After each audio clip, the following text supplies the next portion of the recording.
J.K. Yadav Films present. J.K. Yadav Films.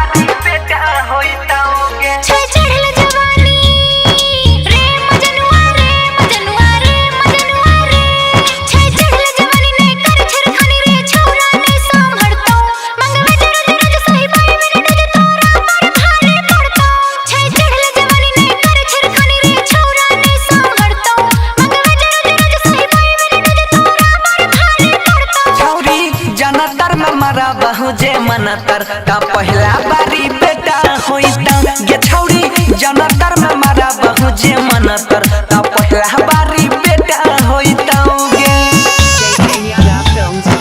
बेटा होइता गे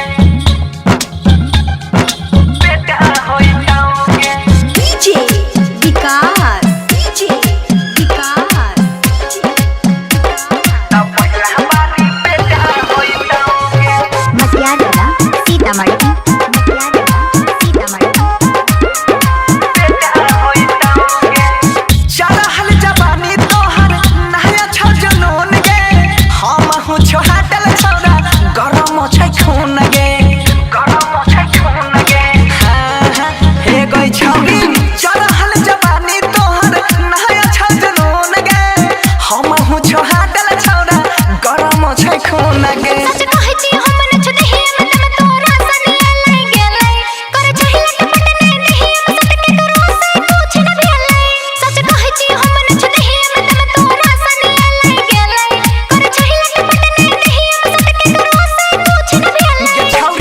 जनतर में मारा बहु जे मनतर तो पहला बारी बेटा होइता ये छौरी जनतर में मारा बहु जे मनतर तो पहला बारी बेटा होइता गे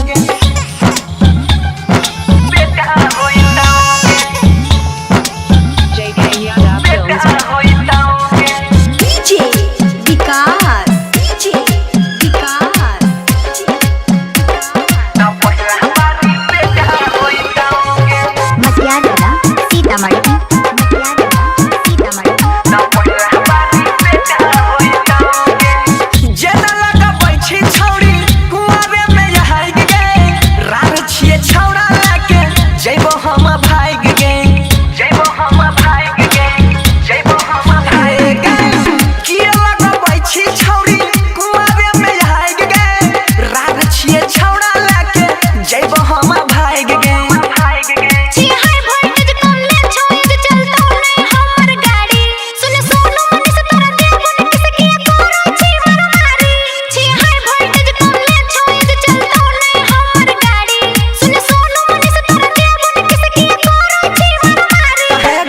जनतर में मारा बहु जे मनतर तो पहला बारी बेटा होइता गे छौरी जनतर में मारा बहु जखन ही मनतर तो पहला बारी बेटा होइता गे सुनली J.K. Yadav Films.